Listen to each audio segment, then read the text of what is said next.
Yeah. Yeah. Yeah. What is up? We're recording, and this is also a podcast. It's a podcast that we do every week.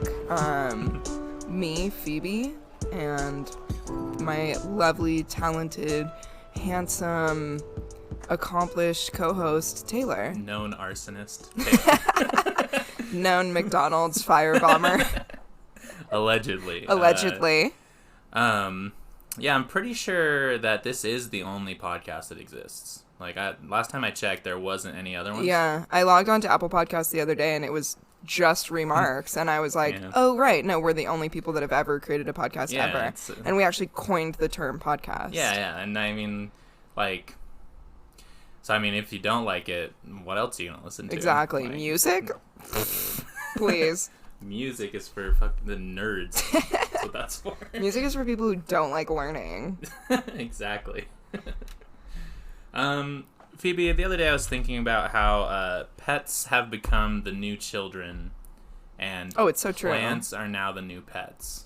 It's Would you agree so with that? true. Oh, 100%. Yeah. Yes. Yeah, for sure. With like our generation and generations moving down, like Yeah. it's, yeah, like none of us want fucking kids. No. Because why? Absolutely not. Yeah, and Tonks is my child. Yeah, 100%. for sure. She basically came from my womb. Almost. I mean, pretty much. And yeah, and then my plants are for sure Like my your pets, my yeah. pets. I feed them a little water, give them a little scratch on the leaf every now and then. Pet the leaves. That has nothing to do with the episode. It I was just doesn't. really thinking about. But it's thinking true. about it the other No, day. that's very true. Just a societal observation Mm-hmm. by Taylor. But yeah, so I guess this is Remarks. We I guess. I guess this is our podcast. We've gotten so good at introducing this show. I know. It's I don't know if because like it's like less good, but it's also better now. Yeah. Because it's funnier. No, but exactly. It's Exactly. also not as official as it used to be. I mean, who cares? Yeah. Y'all know what you're listening to. I would hope. I would should hope you do. have caught on by now, I hope. And if this is your first time listening, Hey. What's up? This is our show. We call it Remarks. I've established I'm Phoebe. That's Taylor over there. Mm-hmm. What up? As you could tell from our fun, somber intro, this is another ep of, you guys, Art of the Revolution. I should get a soundboard. We should. I've Yeah, like honestly the been sound thinking effects. about it. I feel like that'd be so fun. Oh my god, one more tangent before we get No, started. go. My corporate ass job sent me, because they'll just like mail out fun things sometimes, I guess, you know, because everybody's working at home still. Thanks, guys. They sent me this today, Oh, and it is very, oh my gosh. Yeah, can you grab that for me? yes. It's a goat, as you can see. Yeah. And the goat, when you press it, makes this sound. It's a screaming goat toy. Wow. That's, And I don't know why. I have no context as Yeah. to why they sent that. like, they're just like, here's this Here's a goat. screaming goat. Okay. I feel like they're trying to be like, here's fun things to like put on your desk at home to make you smile. Or Yeah. whatever. His I don't one know. ear is breaking off already. Really? Yeah. Bad quality, dude. Yeah, okay. Thanks, corporate business. Corporate establishment. Anyway. If there's anything that's like particularly like horrible as we go through this episode, we'll just give the goat a little scream. yeah. For sure. But yeah, I'm gonna start off this episode here of Art of the Revolution. Get us We're into it. talking about music. We're talking about jams, and I'm talking about folk music. Folk music is my favorite kind of music. It's the music I predominantly play myself. But if you can find it out there, good job. Good on ya. But no one knows my last name. So. True. But I feel like with enough internet sleuthing, you could probably figure it out. Yeah. But, pardon. But yeah, so there is a large history of leftist folk singers throughout the early 1900s. Folk music was widely regarded as the people's music for a long time.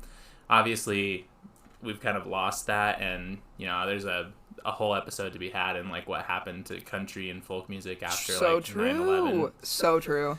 Yeah, but for a long time, it was very much like, you know, the gritty workers kind of music, you know?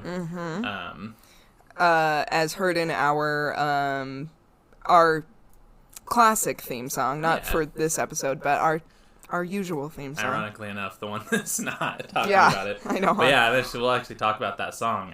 It's called Which Side Are You On? But yeah, so we will start our story with the Almanac Singers. It was a band, a group, if you will, that was founded by Millard Lampell, Lee Hayes, Pete Seeger, and Woody Guthrie. The group had a sliding list of members that would come in and out of the group and sing anti-war, anti-racism, and pro-union songs. Fuck yeah. They're pretty lit, and that's one of the first recordings of the song "Which Side Are You On," which they actually like reworked to be like a union song. Mm-hmm. I don't know what the original one was, but they would like change the lyrics to like classic, like sing-along folk songs and make them political and stuff. Love it. It was kind of back before like, I mean, people still wrote music obviously, but like, you know, you'd have one person write like a bop and then like all of their homies would cover it.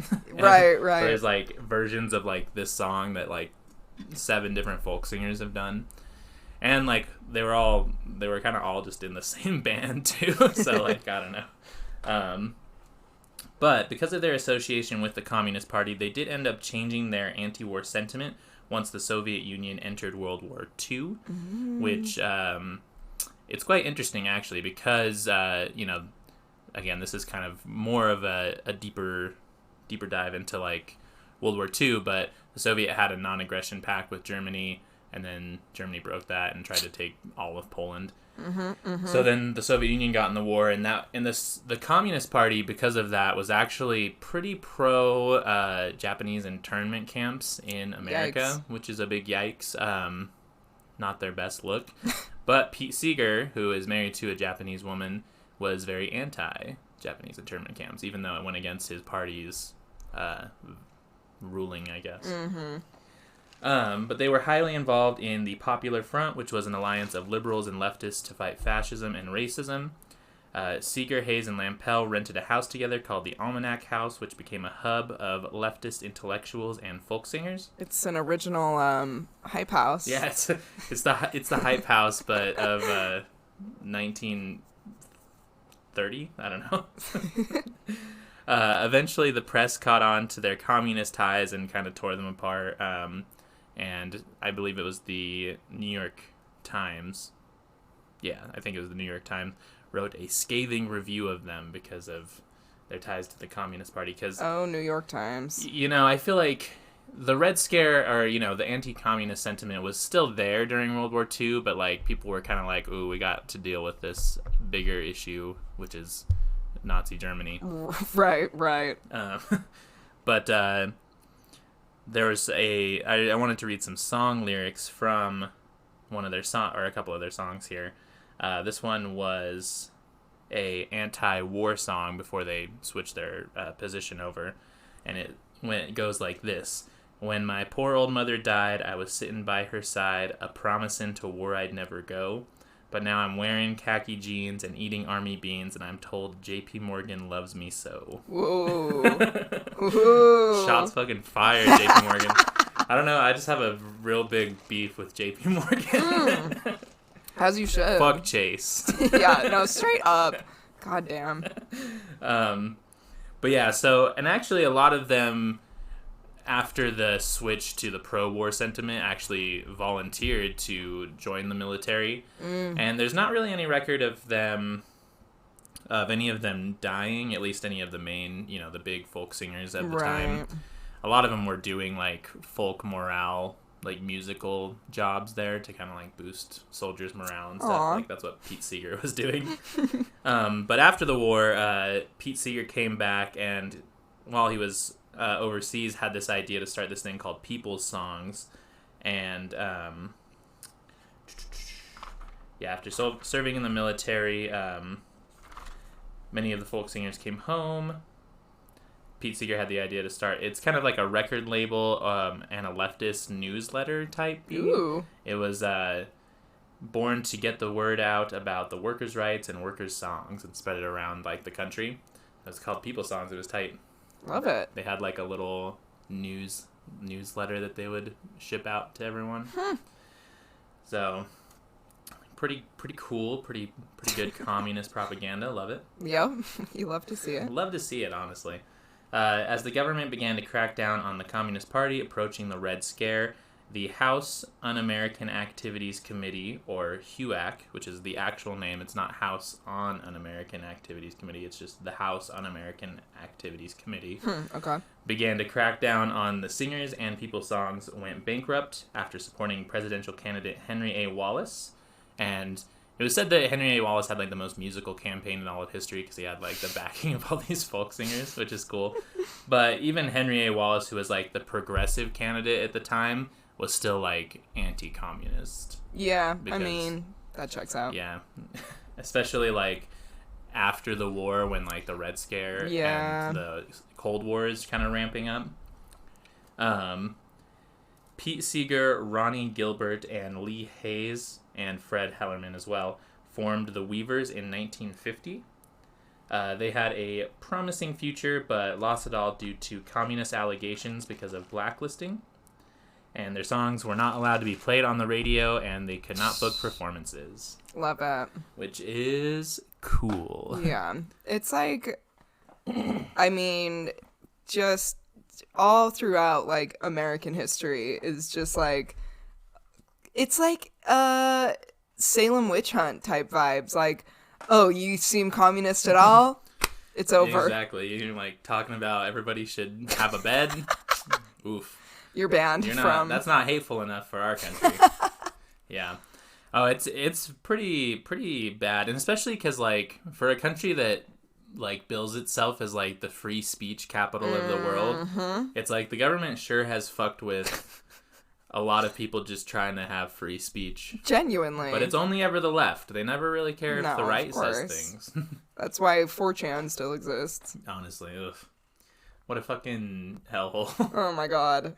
I hate it. It's horrible. The worst. Anyway, so basically the Weavers were no longer allowed to be a band, which rip. And a lot of the like Weavers songs were kind of just the older songs redone, and they had a couple other ones that they did, but again, there was like a lot of covering that was going on at this time. There is one story of Woody Guthrie when he was living in a psychiatric institute, because he actually had Huntington's disease. It's Huntington's something. I have it later in my notes, but it's like a degenerative brain disease. Right. So he was in a psychiatric institute, and he stated that here he could stand on tables and yell about communism and no one would try to kill him or something like that. Which is very funny. I wanted to read some other lyrics. This is from a song that Guthrie wrote called Tear the Fascists Down. Oh, hell yes. Yeah, it's a good one. So I thank the Soviets and the mighty Chinese vets, the Allies, the whole wide world around. To the battling British thanks, you can have 10 million Yanks if it takes them to tear those fascists down. So that's pretty cool. Go off, Woody. And I think it's cool too because like not a lot of people know or like talk about the big like war that was happening in Asia at the time against Japan. Yeah. They were doing their imperialist fascist shit. Which, oof. Yeah. Big bad, honestly. But yeah, so it's kind of cool that he shouted out the Chinese vets. Yeah. Woody was staying up to date on the good worldwide news. Good old Woody, yeah. There was some inner drama of the Communist Party that was also not helpful since it was constantly having leadership, well, not constantly, but there was a big leadership change that took place and a lot of like switching in ideologies of like... Right. Because, like, the prior leader, and I actually don't have their names listed, but the prior leader was kind of, like, pro-working with, like, the U.S. and wanted to bring communism in like, a peaceful way and, like, kind of shift thinking over that way. And then after, like, the Cold War started, it was kind of like, no, America is, like, the enemy, right. Which is true. Fair enough. Fair enough, yeah. But, yeah, so there was some, like, differences there, which also weakened the party. Classic leftist infighting. Love to see it. Nothing has changed. Staying true to our roots. All of the fucking anarchist, communist Twitter beef that I see, I'm just like, oof. Can't we all just get along? Can't we all just not? Yeah, it was dumb. There was a amazing black singer named Paul Robeson who was set to play a concert in 1949 at the Cortlandt Manor in New York. Was the name of the venue, I guess. And Pete Seeger, Woody Guth, and a variety of other singers were booked to open the concert. So it was going to be like this big show that was happening. And it was actually a benefit concert for Civil Rights Congress, which was helping black people who were sentenced to death at the time and was an organization. So yeah, like it was a wholesome ass thing that was happening. Now, Phoebe. Yes, Taylor.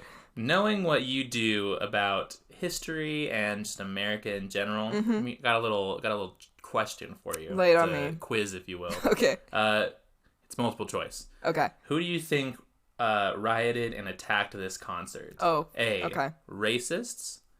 B. Fascists. Or C. Capitalists. I mean, is there a D, all of the above? Yes, secret answer D, hey! all of the above. Yeah, I know, is bad. This was called the Peekskill Riot. And it was, there's a bunch of assholes raided this concert and chased everybody away because they were, How dare you advocate for black Americans to have freedom? Well, and it gets worse because the police obviously arrived hours later and did little to stop it, which that tracks. Yeah. Sounds about right for our police force.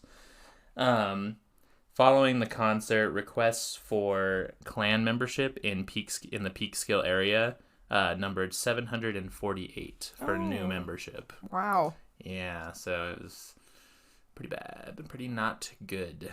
And it's just that kind of stuff that's like makes me like feel like, okay, so the people on the left were fighting for black people to first off not be sentenced to death for a lot of illegitimate crimes. Yeah.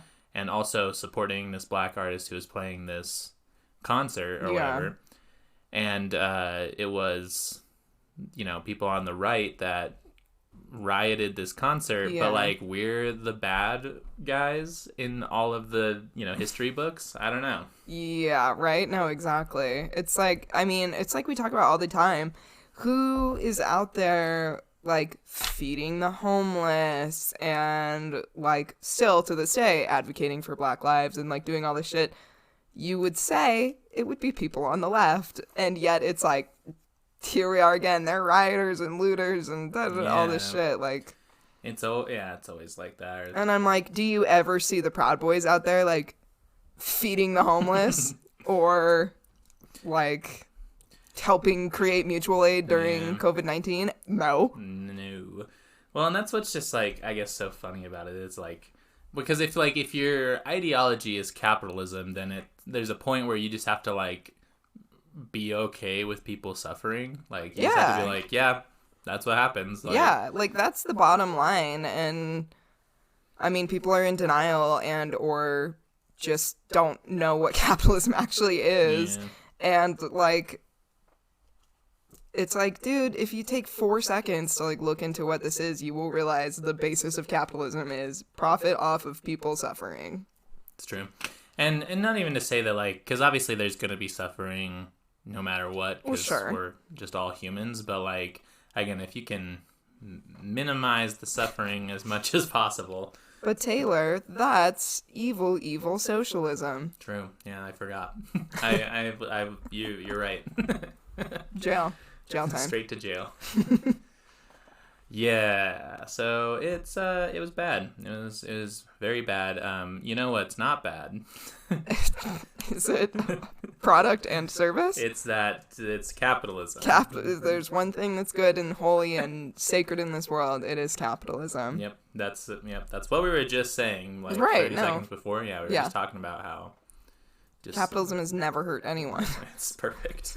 Cross that off your bingo card. Yeah, right? Oh, man. Well, ad break.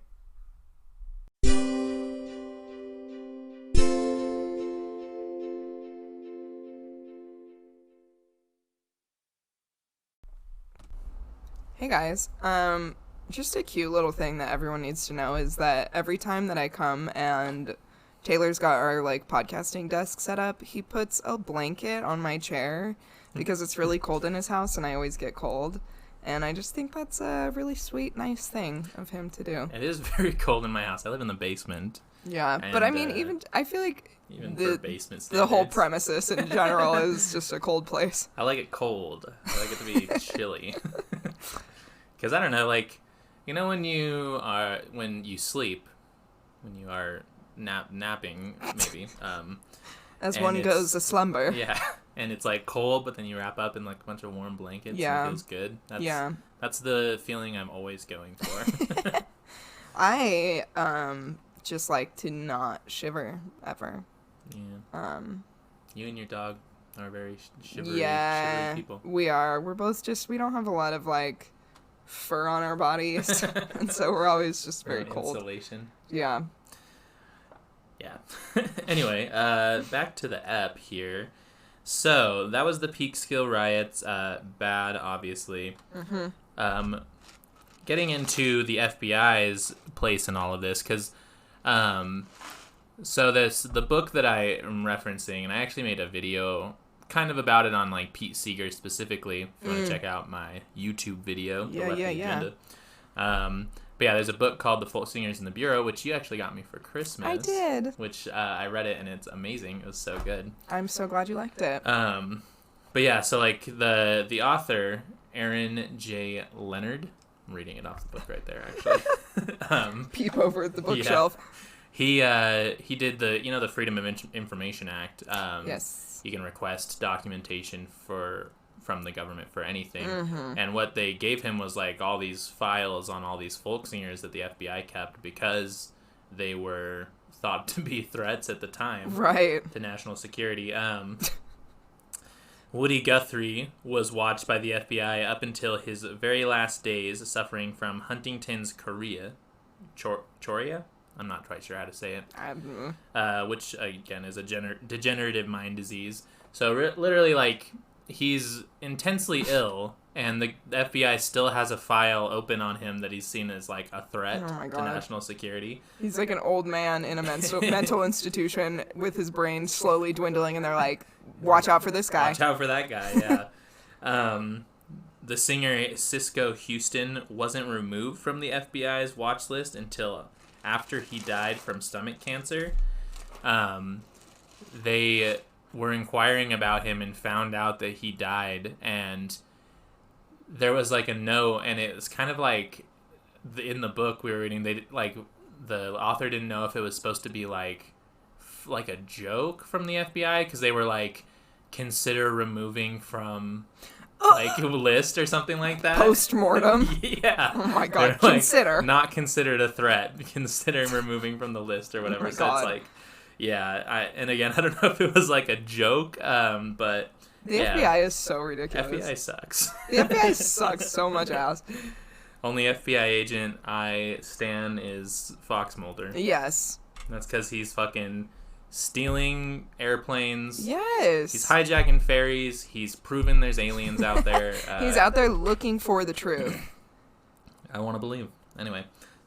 In 1952, Pete Seeger testified at HUAC, in front of HUAC, and didn't rat out his friends, did his Fifth Amendment right to not self-incriminate. Oh, yes. And they didn't buy it, though, and he was actually held in contempt of court and was blacklisted. He was exonerated in 1961, but was still blacklisted, of course. But so he was, and I'm pretty sure he, so after they like served the conviction or the contempt of court, was around like 1958 to 1959 in that area. So there was like a good 2 to 3 years that he would just like didn't know if he was going to get put in prison. Jesus Christ. Because he wouldn't wouldn't rat out his friends. But the right to like a speedy trial. Yeah. And a lot of the other folk singers, like there was a few that would just flat out deny it. Obviously there was some that turned and, not only folk singers but Communist Party members that would like eventually ended up pointing the finger at other people that were in the party. Alan Lomax was ran out of the country by Congress and right-wing magazine Counter-Strike because of the Red Scare and was just scared he was going to get put in prison. Right. That's good. That's so glad that this is the way our country runs. Land of the free, baby. Fuck. Which again, it's just like, which in my story, the FBI is fucking involved as well. It's like, is the FBI wasting their fucking time on like musicians? It's like, don't y'all have anything better to focus your time and energy on? Y'all gotta like stop bomb threats and stuff, like something Jesus like Christ. that. Yeah. Actual terrorism. But it's cool because we pay for it, so yeah, it's fine.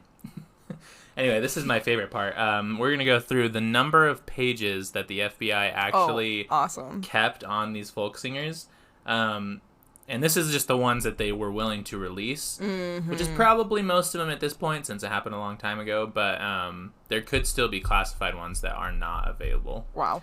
But yeah, so the folk singers here, Oscar Brand had 248 pages kept on him. Oh my God. Richard Dyer Bennett had 63. Agnes Cunningham had 134. Woody Guthrie had 593. Lee Hayes had 302. Millard Campbell had 399. Cisco Houston had 285. Here's where it gets crazy. Pete Seeger, our boy, he was one of the most active ones, obviously. 1,761 pages. My God. Paul Robeson, yes. the concert singer, the black singer there, 2,976 pages. No! And it's like, what is in there? How much, what are you really writing about? He wrote a song where he said war is bad, and that takes up like 500 pages. Activist doesn't want black people to be killed. Like, what? Gotta keep an eye. It's so stupid. It's so dumb. I mean, it's terrible, but like, it's just, I don't know, I guess it's just funny because the FBI is a bunch of clowns. They are.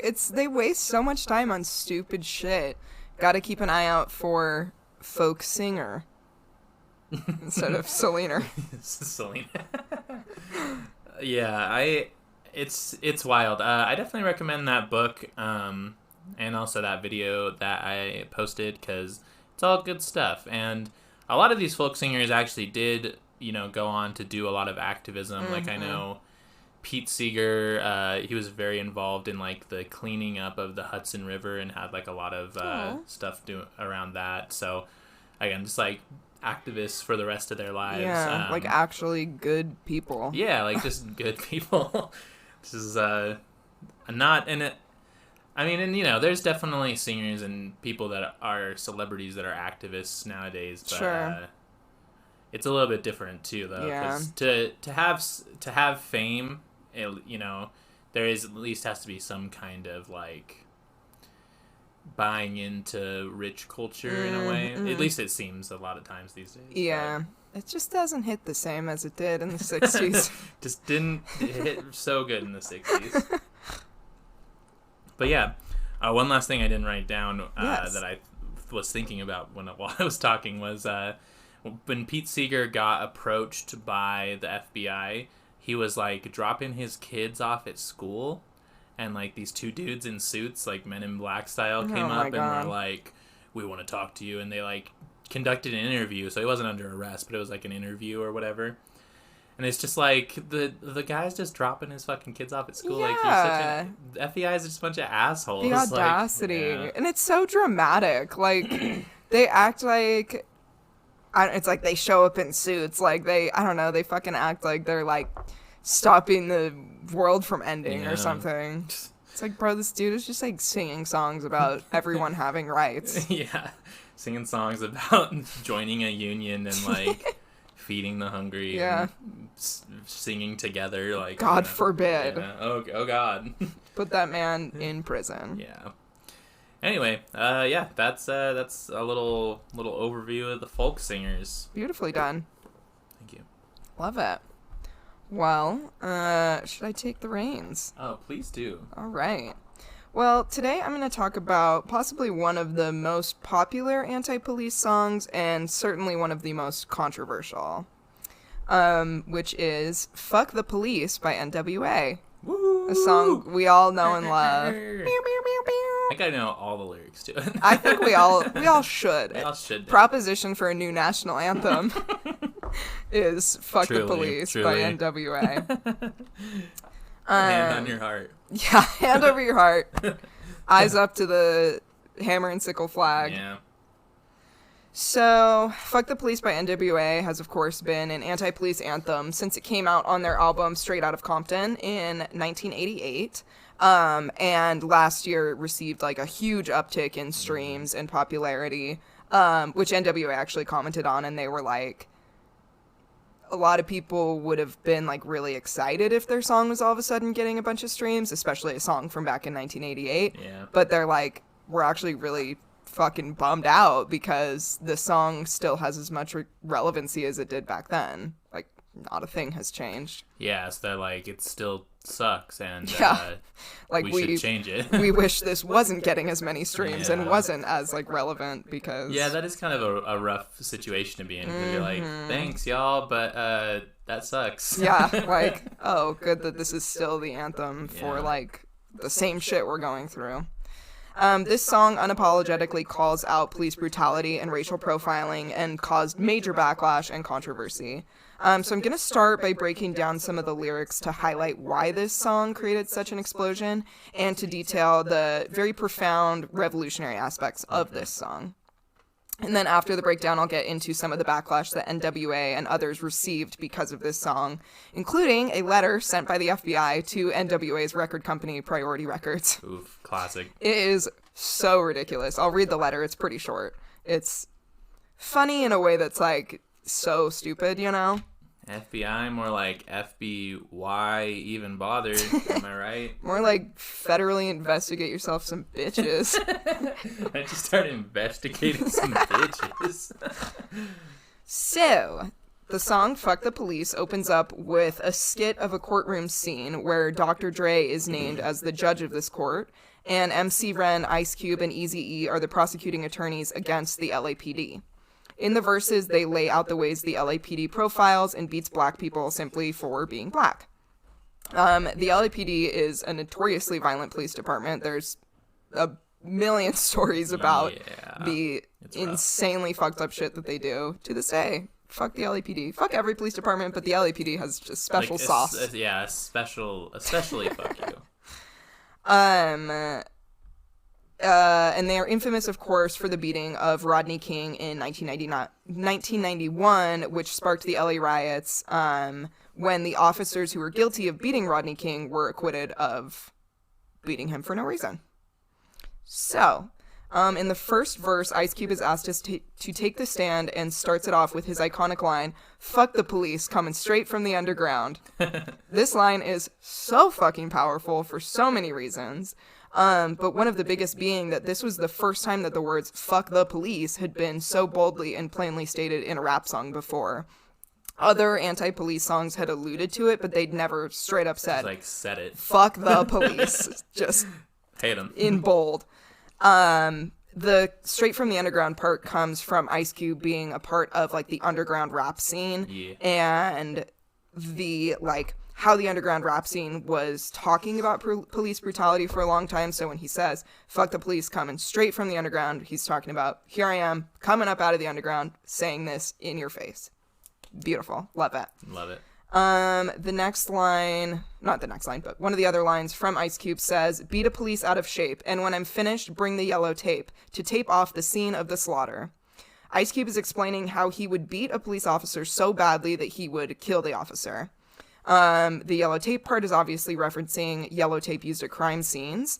And this line was obviously controversial because of the direct speech about straight up killing police officers. Murdering a police officer, yeah. Which claps to Ice Cube. And it was lines like these and "fuck the police" that caused the pearl-clutching reaction from the public. Oh no. Oh no, killing police who've been killing black people for centuries. In another Ice Cube line, he says, "And when I'm finished, it's going to be a bloodbath of cops dying in L.A." The violent ways that the members of NWA detailed beating and killing police officers in this song was used against them to label them as a violent cop-hating group, which, like, good for them.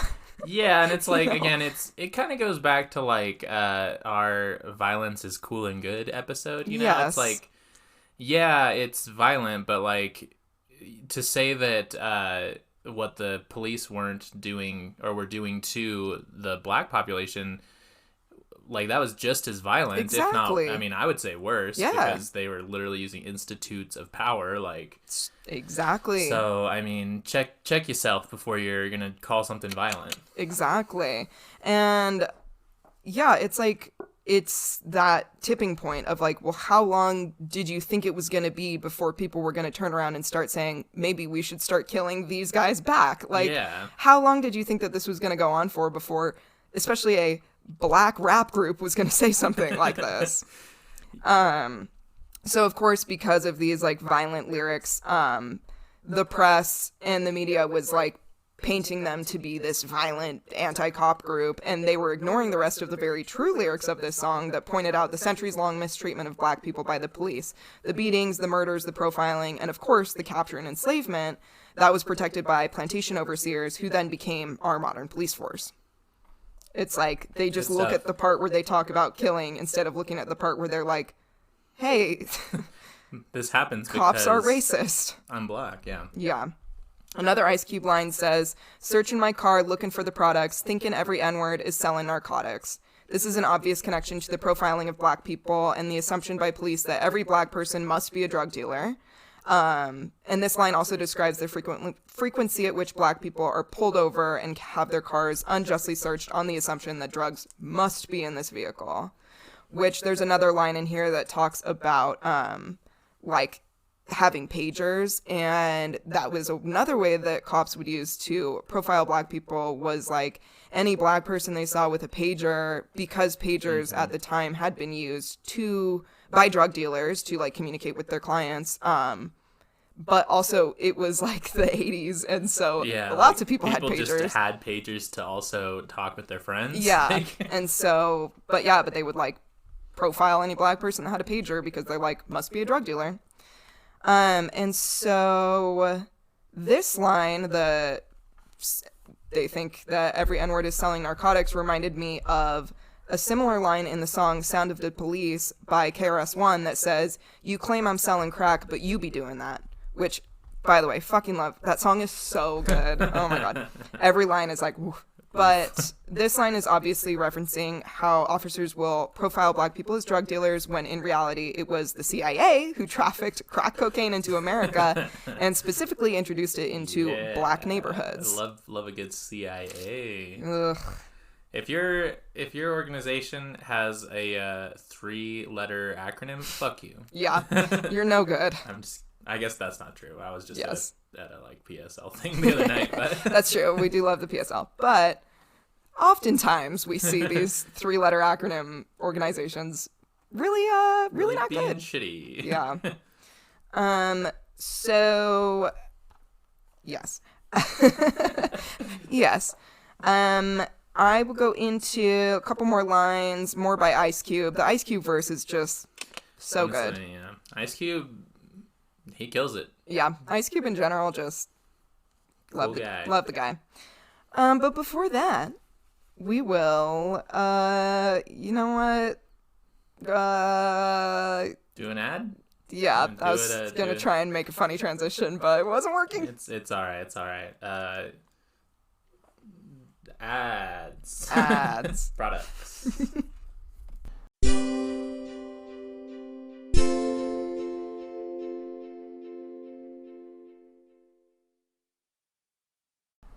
Alright, we back. Moonshine has made an appearance. She's swirling around my feet, She's meowing. making her little smoker meows. She also doesn't like the FBI. No, she just said it right before we started rolling. You didn't hear it, but she was like, fuck the FBI. It's true. Yeah, she's a cab as fuck. True.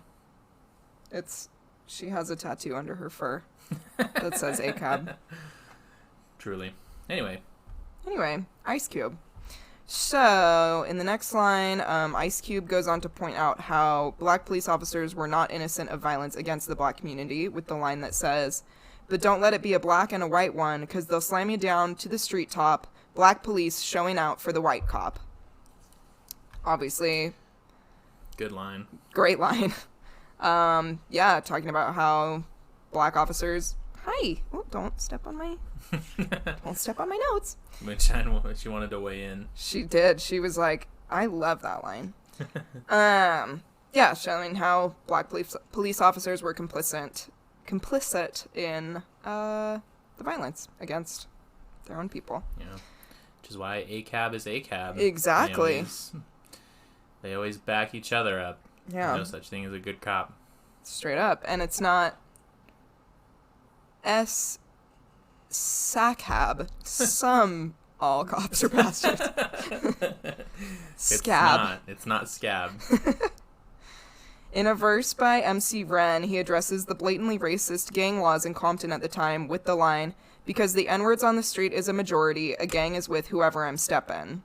The description of a gang was written as 3 or more people with a common identity, which is clearly just an excuse to give cops to harass any group of black people they see on the street.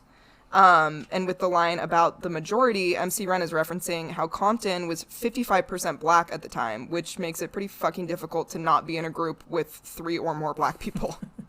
That's so dumb. It's like, yeah, a gang with what does it say? Like common... 3 or more people with a common identity. Identity? Like what? That's insane. It's, I don't know. If you see 3 women walking down the street and they all have long hair, and you're like, that's a gang over there. Right, like, exactly. What? It's so vague and, like, clearly is just so cops could do whatever the fuck they wanted to do. Yeah, especially, LA cops, too. It's the worst. So fucking bad. And then motherfuckers will be like, I don't think systematic racism exists. Yeah. It's like, look at literally everything. Look at everything. Open your eyes and look around you. It's like, yeah, literally here's the most, like, back to our phrase we always use, blank check thing to be able to just be racist as fuck. Systemically.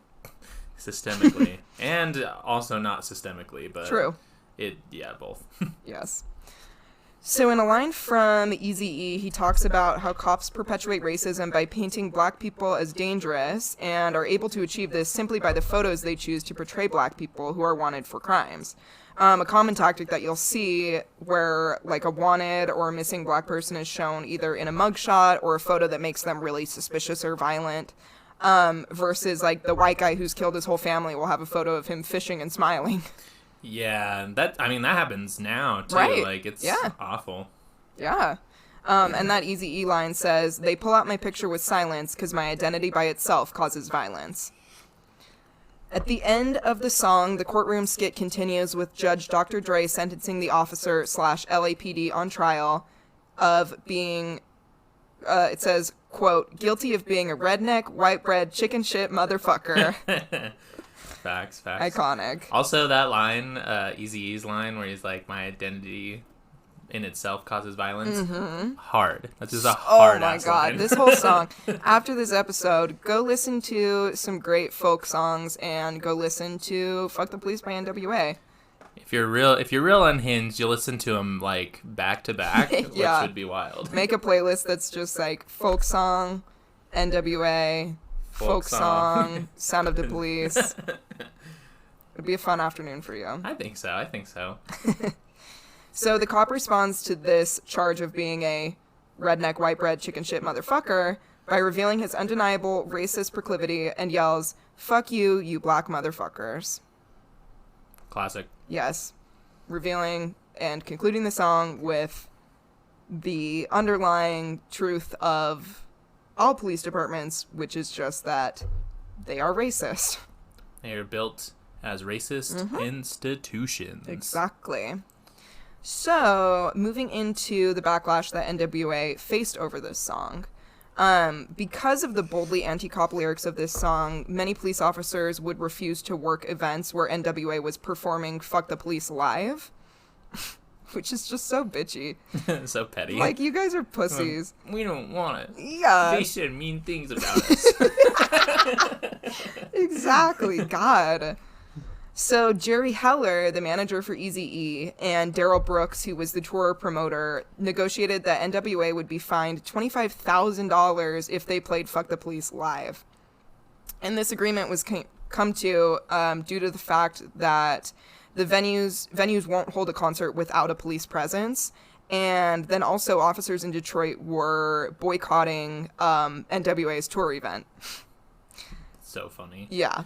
And it's just funny because it's like, I don't know, I guess like, I think I'd kind of told this to you the other night when we were talking about this, but it's like, they kind of just prove the song's point even more. Exactly. Like, fuck the police. Exactly. Like and again, it's like, y'all are really so sensitive that you can't stand there and listen while someone sings fuck the police. Like, you can't hear those words. You're so, like, sensitive to hearing that. It's such a detriment to your life that you are boycotting working this event. Police are a bunch of fucking babies, dude. They are. So, NWA goes on tour with the stipulation of paying $25,000 if they play Fuck the Police. They had stayed loyal to this agreement so far in the tour, and they hadn't played the song up until August 6th, 1989, in Detroit. Fans of the show started chanting, "Fuck the Police." Ice Cube and Dr. Dre give each other this knowing glance, and the opening for Fuck the Police starts.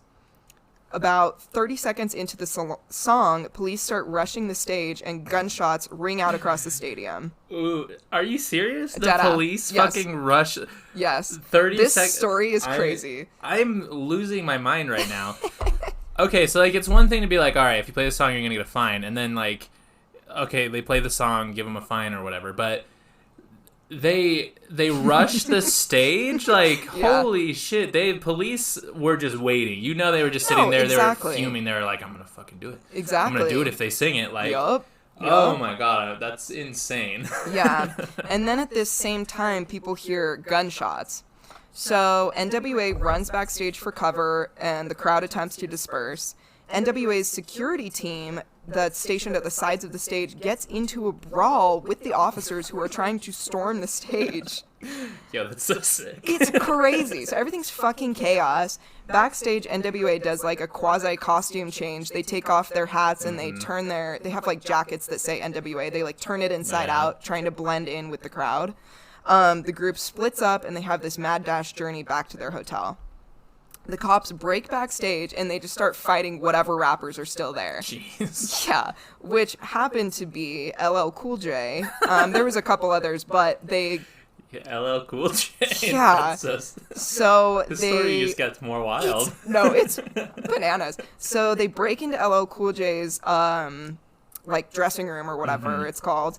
And according to Atron Gregory, the group's tour manager, he says, quote, "LL's bodyguards were fighting the police." I mean, yeah, if your job is to protect LL Cool J, the cops are coming to kick his ass, like you're gonna fight. And it's LL Cool J, yeah, so I'm not. If I was LL Cool J's bodyguard, I would punch anyone in the face. Like Straight I would up. get my ass kicked for sure, but like I would defend LL Cool J with my life. Absolutely. Lay my life down for LL Cool J. I would take a bullet for LL. Hello. Hello. So, back at NWA's hotel, Gregory sets the group up with a briefcase full of cash and plane tickets back to LA.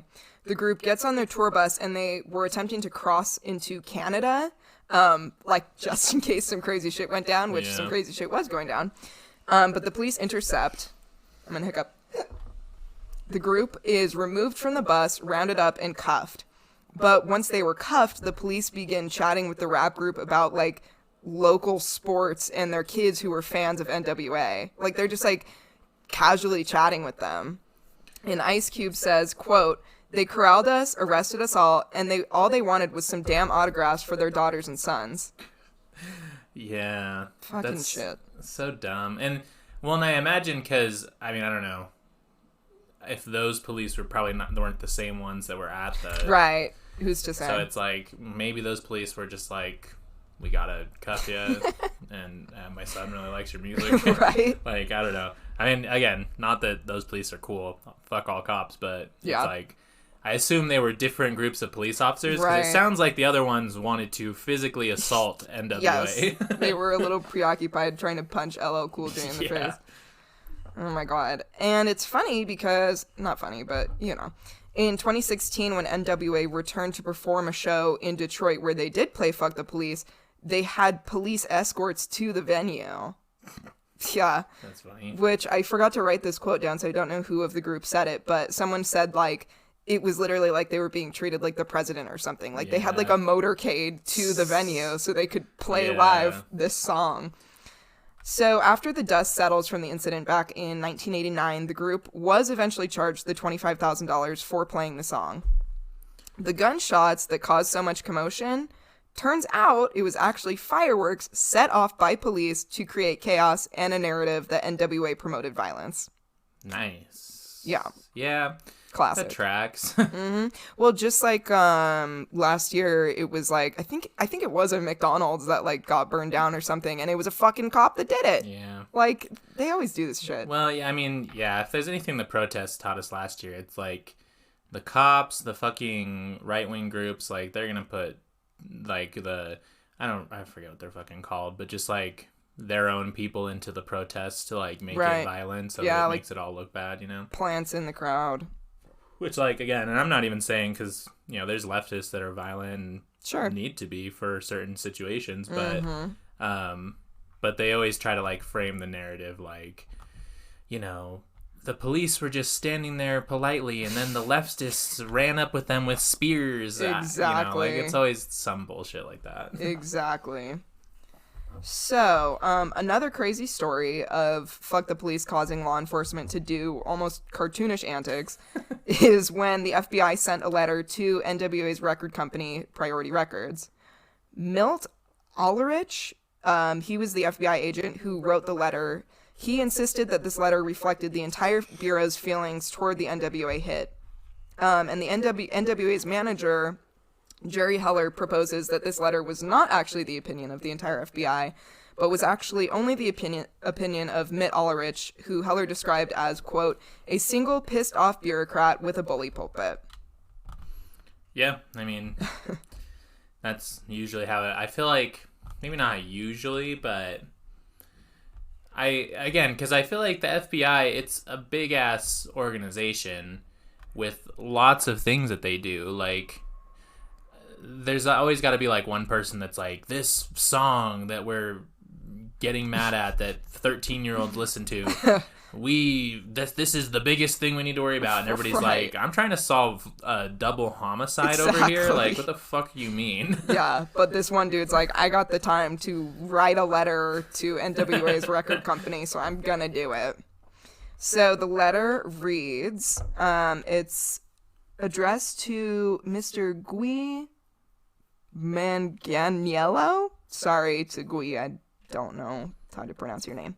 Anyway, it says, a song recorded by the rap group NWA on their album entitled Straight Out of Compton encourages violence against and disrespect for the law enforcement officer who has been brought... Oh, fuck, sorry. I couldn't get, like, the actual text of this, so I just have a photo. It's very small. Okay. A song recorded by the rap group NWA on their album entitled Straight Outta Compton encourages violence against and disrespect for the law enforcement officer and has been brought to my attention. I understand your company recorded and distributed this album, and I am writing to share my thoughts and concerns with you. Advocating violence and assault is wrong, and we in the law enforcement community take exception to such action. Violent crime, a major problem in our community, reached an unprecedented high in 1988. 78 law enforcement officers were feloniously slain in the line of duty during 1988, 4 more than in 1987. Law enforcement officers dedicate their lives to the protection of our citizens, and recordings such as the one from NWA are both discouraging and degrading to these brave, dedicated officers. So they're saying they got their feeling they got their feelings hurt by the song. Literally. What if so hear me out. What if this letter was sent in today's time, it was like an email. What if they hit him with the no heart back? I pray that is what NWA would do. They send it back just like no heart. To conclude the letter, it says, "Music plays a significant role in society, and I wanted you to be aware of the FBI's position relative to this song and its message. I believe my views reflect the opinion of the entire law enforcement community. Sincerely yours, Milt Ulrich." Okay. Yeah, sounds like a fucking nerd. Thanks, Milt. God. Ulrich admitted that he had never actually listened to the entire song, but he had read the lyrics. All right, Ulrich. Cool. It's like he couldn't bear to get through the whole thing. Yeah. Oh my God. That devil music. Exactly. So after this letter was released to the public, the FBI actually had to release a statement saying that they were not attempting to censor NWA. Yeah, because I mean, it was like, because that's pretty like straightforward to be like, hey, we don't like this, please don't. Yeah. Like, because I mean, even with like the folk singers, like the FBI, you know, they like cracked down on them under the guise of like, you know, national security from communism, but like they didn't say like don't play your songs because you know, like they were doing that kind of shit behind the scenes, but that's pretty like straightforward to just be like, we don't like the song, don't play it. Yeah, it's like this song promotes violence against law enforcement.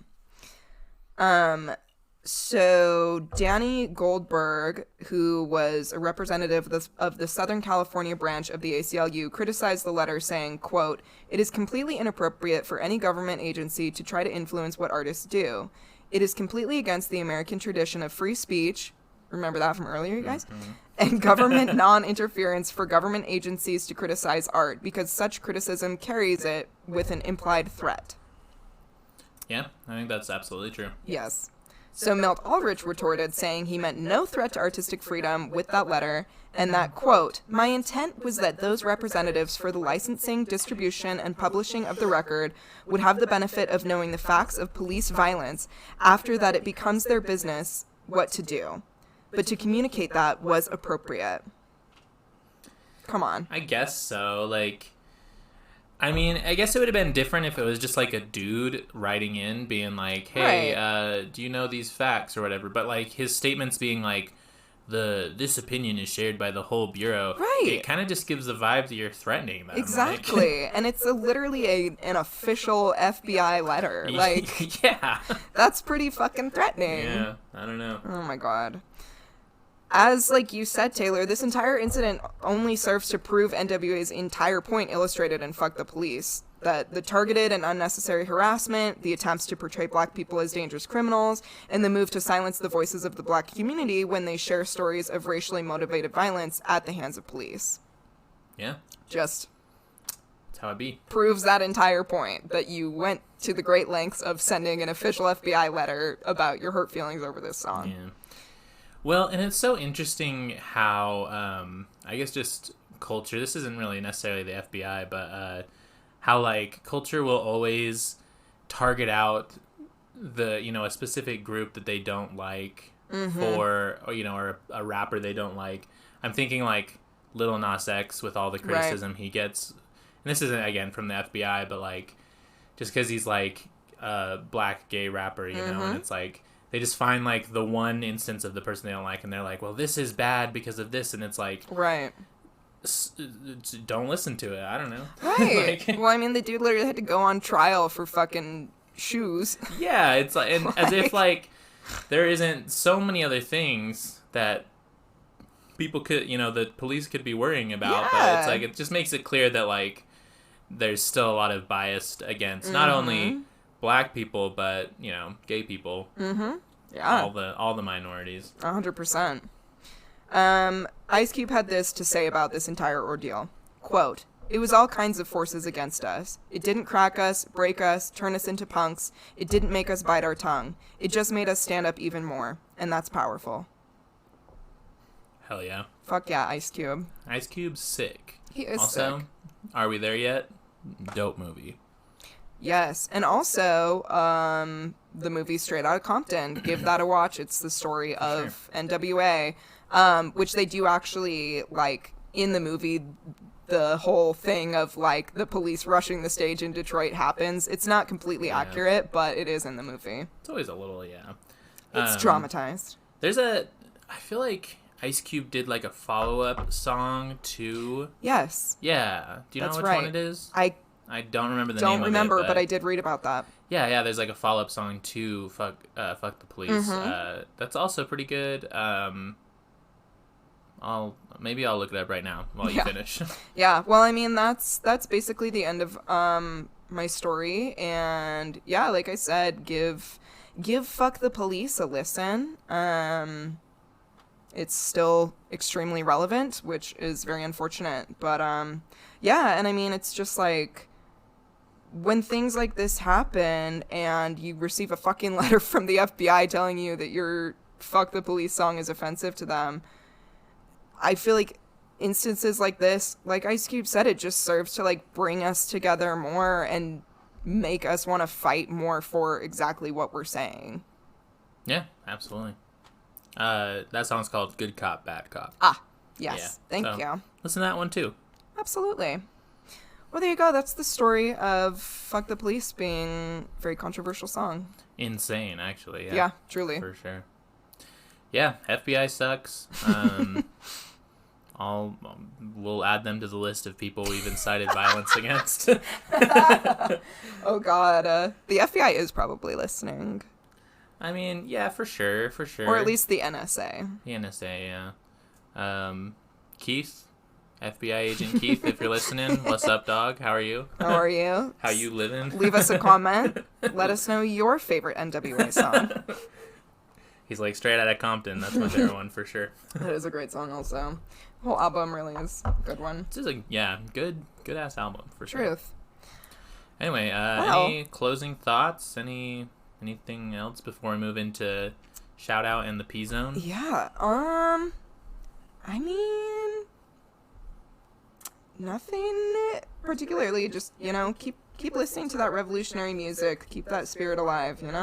Yeah, art is, like, a huge way to, I mean, there's a reason, like I was saying, that, like, the military had the folk singers, like, be singing songs. Like, it builds morale, it builds spirit, Yeah. Like, I love listening to, like, folk, leftist folk music. It always gets me jived up, I guess. Totally. Well, and I mean, like we were saying, Fuck the Police serves as an anthem to this day. It was, like, widely played at a lot of the protests last year, and it serves as this revolutionary anthem that plainly states why we're out there doing what we're doing.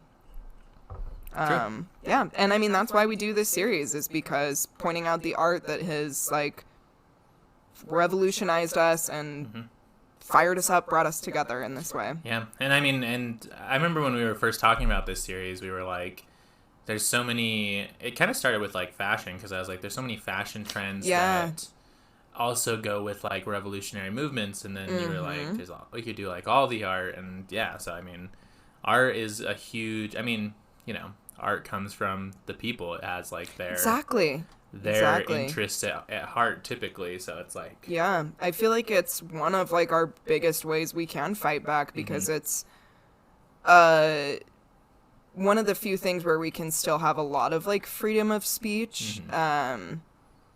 Yeah, so shout out to all the artists out there. Keep doing it, guys, because fuck yes. Doing your shit. We love that. All right. Well, for our shout out game, last week, of course, was our interview with Justin about growing up in the LDS church/cult. And our commenter was LivyLou25, and they said, "Yes, finally someone talking about the handshakes. I remember my grandpa teaching me the last one," which was talking about the like Masonic handshakes that the LDS basically just like The weird stole. shit. Yeah, which the last handshake that was on this little picture that we posted was called the lion's paw, and it's like you do basically like the what is Spock that? Like thing? yeah, the Spock hands, and then like shake hands like that and wrap your Weird. fingers around the opposite person's wrist. Yeah, I don't like that at It's all. real but- fucking weird. Although I am going to start only shaking hands that way. I think you should, or Yeah. the Ninja Turtle handshake, which is like kind of similar. Yeah, kind of the same thing, because they only have 3 fingers. Right. So they kind of have to do the lion's paw. Oh my god, the Ninja Turtles are part of the Freemasons. Let's start that I mean, rumor. I've kind of always suspected it. I mean, their dad was that, like, rat guru guy. And, True. I mean, he kind of had just Freemason written all over him. You're so right. Anyway, I think it's your turn for a shout-out game Yeah. question. For a shout out game, just leave us a comment what your favorite, like, revolutionary song or artist is. Yeah, and we'll give them a listen. And honestly, I feel like whoever comments, as long as there's not like 1,000, we'll shout them all out, because the more the better, you know? True. Yeah, we'll, if you have any good recommendations, we'll shout it out. So. Absolutely, yeah, let us know. True. I mean, we only ever get, like, max 4 comments, so it's like, we can But probably still. handle that. If something crazy happens and all of a sudden we just have like this flood of comments, Just goes out, like, overnight, our podcast blows up. goes viral, that would be really That'd be really cool. you guys. Tell your friends. Leave us a review on Apple Podcasts Yes, now. please do. Say we're cool and good. Yeah, cool and also good. Yeah. My therapist did listen to the podcast, so hi therapist, if you're listening to this one. Shout out therapy. Thanks for all the hard work you do for me. That's sick. Therapy is rad, and if you go Yes. to therapy, good for you. Yeah. That's awesome. Yeah, if you have the ability and the accessibility to do it, it's some good shit. If you have the ability to go and you think you need to, but you don't currently, you should look into that. Yeah. Yeah, hit us up for some recs if you want. Yeah. I'm sure I have a few people I Yeah. could shout out. If And... you're in the Salt Lake Yeah, area. yeah. Anyway, I don't know any therapists in Florida, I'm sorry. I know one. We were BFFs. Just kidding, I don't. Anywho, you can Plug. leave comments about your favorite revolutionary singer, favorite revolutionary song on our Instagram, which is at Remarks Podcast, or on our TikTok, which is the same, at Remarks Podcast. And on Twitter as well, you can comment, tweet at us. Remarks Pod is at Remarks Pod.